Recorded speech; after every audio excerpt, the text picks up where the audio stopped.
काव्याच्या डोक्याला खूप जास्त मार लागलेला असतो आणि ती हॉस्पिटलमध्ये ऍडमिट असते आणि याच कारणामुळे ती IAS ची परीक्षा देऊ शकत नाही। तर प्रेक्षकांनो, इथेच तर चमत्कार झाला आहे। ज्यावेळेला पार्थ काव्याला घरी घेऊन जातो त्यावेळेला काव्याला आणि पार्थला एकच फोन येतो। या एका फोनमुळे काव्य IAS ची परीक्षा देऊ शकणार असते। तर तो फोन कोणाचा आणि कसा होता तेच आपण या व्हिडिओमध्ये पाहणार आहोत। तर प्रेक्षकांनो, तुम्हाला तर माहीतच आहे, काव्य बेशुद्ध असते आणि तिला सतत हाका पार्थ मारत असतो। उठा काव्य, उठा, तुम्हाला माझ्यासाठी उठावं लागेल, माझं तुमच्यावर खूप प्रेम आहे। आता मात्र पार्थने काव्याचा हात हातामध्ये घेतलेला असतो आणि काव्य शुद्धीवर येतच नसते। आता काव्याकडे एकसारखे पाहतच पार्थला एक छोटासा भास होतो की काव्य शुद्धीवर आली आहे आणि पार्थलाच म्हणत आहे, कोण आहात तुम्ही, सोडा माझा हात। आता पार्थला खूपच वाईट वाटत असतं। तेवढ्यातच पार्थ शुद्धीवर येतो आणि त्याला कळतं की हा मला भास होत आहे। आता इथे पार्थ एकसारखा काव्याकडे पाहत असतो आणि तिचा हात हातामध्ये घट्ट धरलेला असतो आणि पार्थ रडत सुद्धा असतो आणि पार्थच्या डोळ्यातील पाणी काव्याच्या हातावर पडत असतं। काव्य शुद्धीवर येत नाही म्हणून पार्थला खूपच त्रास होत असतो। पार्थला काव्याचे जुने शब्द आठवायला सुरू होतात, ज्यामध्ये काव्य म्हणत असते, देशमुख, तुम्ही माझा स्वीकार करणार आहात की नाही, तुम्ही मला माफ करणार आहात की नाही। असं काव्य खूप कळकळीने पार्थला प्रार्थना करत असते। पण त्यावेळेला पार्थने काव्याकडे पाहिलेलं सुद्धा नसतं, तिचा स्वीकार तर दूरच। आणि ज्यावेळेला ते दोघे परीक्षेला निघत असतात त्यावेळेला गाडीत सुद्धा काव्य पार्थला म्हणालेली असते की तुम्ही माझा एक दिवस नक्की स्वीकार कराल। त्यावेळेला आता या सगळ्या आठवणी पार्थला सतत आठवत असतात। आता मात्र पार्थ काव्याला म्हणत असतो, काव्या, तुम्ही एकदा उठा, फक्त या बोक्याने या मांजरीचा स्वीकार करायचं ठरवलं आहे। माझं खरं प्रेम तुमच्यावर आहे हे तुम्ही ओळखलंच होतं, पण माझ्याकडून तुम्हाला वधवून घ्यायचं होतं ना। तर ऐका, मी आता बोलत आहे, माझं तुमच्यावर खूप प्रेम आहे आणि तुमच्या ज्या काही चुका झाल्या आहेत त्या चुकांसहित मी तुमचा स्वीकार करत आहे आणि तोही कायमस्वरूपी। इथून पुढे मी तुमच्यावर कधीही संशय घेणार नाही किंवा तुमच्यासाठी चुकीचे शब्द वापरणार नाही। फक्त तुम्ही एकदा उठा। माझी ही फिसकारलेली मांजर कधी एकदा मला आर्किटेक्ट बोका म्हणून हाक मारते असं मला झालं आहे। आता पार्थ असं काव्याला समोर बसूनच बोलत असतो। तेवढ्यातच काव्य हळूहळू डोळे उघडायला सुरू करते। आता पार्थ हे पाहतो आणि खूपच खुश होतो, त्याच्या चेहऱ्यावर खूपच छान स्माइल येते। आता पार्थला काही सुचत नाही, डॉक्टर, नर्स, या पटकन, काव्याला शुद्ध आली आहे असं जोराने बोलवायला लागतो। त्यावेळेला काव्य म्हणते, अहो देशमुख, काय करताय, कोणाला बोलवत आहात आणि का बोलवत आहात।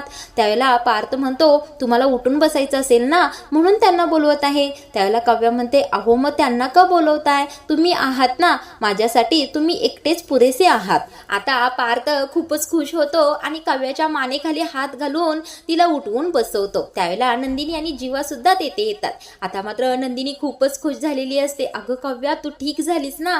त्यावेळेला आता पार्थ म्हणतो, हो, या मांजरीला तर या बोक्यासाठी ठीक व्हायचंच होतं। आता जीवा खूप जोराने शीळ घालतो आणि म्हणतो, अरे दादा, तुझं तर आता जमलं की। आता पार्थ हसत असतो आणि काव्याच्या सुद्धा चेहऱ्यावर हलकीशी स्माइल आलेली असते। आता नंदिनीला पार्थ म्हणत असतो, मी तुमच्या बहिणीचा आहे त्या चुकांसहित स्वीकार केला आहे आणि आता मी यांचा हात कधीच सोडणार नाही। आता मी कायमस्वरूपी यांच्या सोबतच राहणार आहे। त्यावेळेला नंदिनी म्हणते, काय बोलताय पार्थ, तुम्ही काव्याबरोबर गेस्ट रूम मध्ये राहणार आहात का। त्यावेळेला पार्थ म्हणतो, नाही नाही, या का गेस्ट रूम मध्ये राहतील, यांना तर मी आता हक्काच्या रूम मध्ये नेणार आहे, काव्यार्थ नावाच्या रूम मध्ये नेणार आहे। आता पार्थ खूपच खुश होतो आणि काव्याला म्हणत असतो, तुम्ही पहिल्यांदा हा हॉस्पिटल मधला ड्रेस काढा बरं आणि तो पुन्हा पिंक ड्रेस घालायचा नाही। तो पिंक ड्रेस घातला की नेमकं आपल्यासोबत काही ना काहीतरी वाईटच घडतं, कारण ज्यावेळेला मागच्या वेळेला हा ड्रेस घातला होता त्यावेळेला तुमच्या लायब्ररीमध्ये आग लागली होती आणि त्यावेळेला मी धोक्यात होतो आणि आता तुम्ही धोक्यात आहात,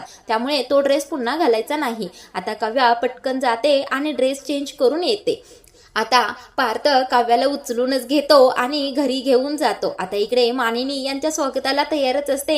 नंदिनी, जीवा, मानिनी, विक्रम सगळेच अगदी त्यांच्यावर फुलं टाकून त्यांचं घरी स्वागत करतात। आता मानिनी काव्याची दृष्टच काढते आणि तू तेवढी छान राहा बाई असं म्हणते। आता पार्थ काव्याच्या रूम मध्ये तिला घेऊन जातो, उचलूनच घेऊन जातो। आता हे दोघेच तिथे बसलेले असतात। त्यावेळेला आता काव्याला तिच्या परीक्षेची आठवण येते। काव्य खूप जोराने रडायला द्यायला लागते. देशमुख हे काय झालं ओ, माझं सगळं वर्ष पूर्ण बर्बाद झालं. मी इतका अभ्यास केला होता, रात्रंदिवस जागून अभ्यास केला होता, पण त्याचा काहीच उपयोग झाला नाही. मला ही परीक्षा द्यायची होती, माझ्यासाठी खूप महत्त्वाचं होतं हे. आता पार्थ खूपच कळकळीने काव्याला सांगत असतो, काव्या अशी हार मानू नका, तुम्हाला ही परीक्षा नक्की द्यायला मिळणार आहे. आता नियती पुढे काही चालत नाही, पण युनिव्हर्स तुमची इच्छा नक्की पूर्ण करणार. आता हे दोघे असे बोलतच असतात. पार्थ काव्याला शांत करतच असतो. तेवढ्यातच काव्याचा फोन वाजतो. आता या फोनवर फोन आलेला असतो अनिशाचा.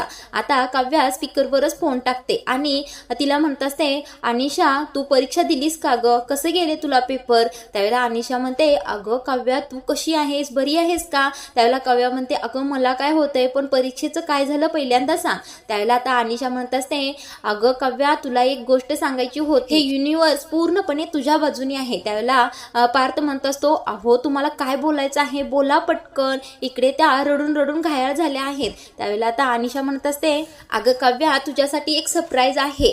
आजची परीक्षा कॅन्सल झाली आहे आणि पुढच्या 2च दिवसात परीक्षेची डेट आपल्याला पुन्हा कळणार आहे.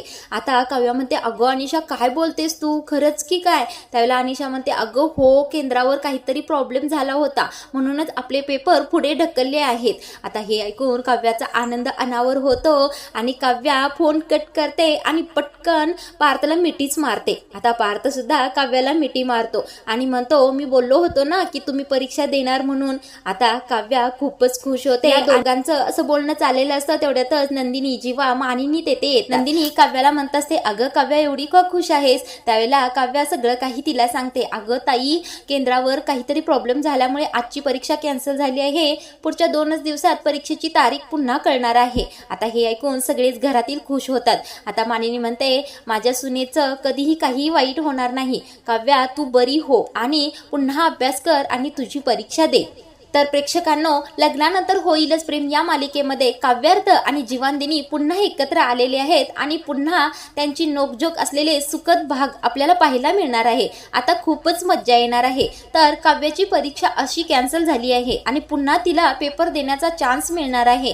हा भाग तुम्हाला पाहायला आवडेल का? कमेंटमध्ये नक्की सांगा.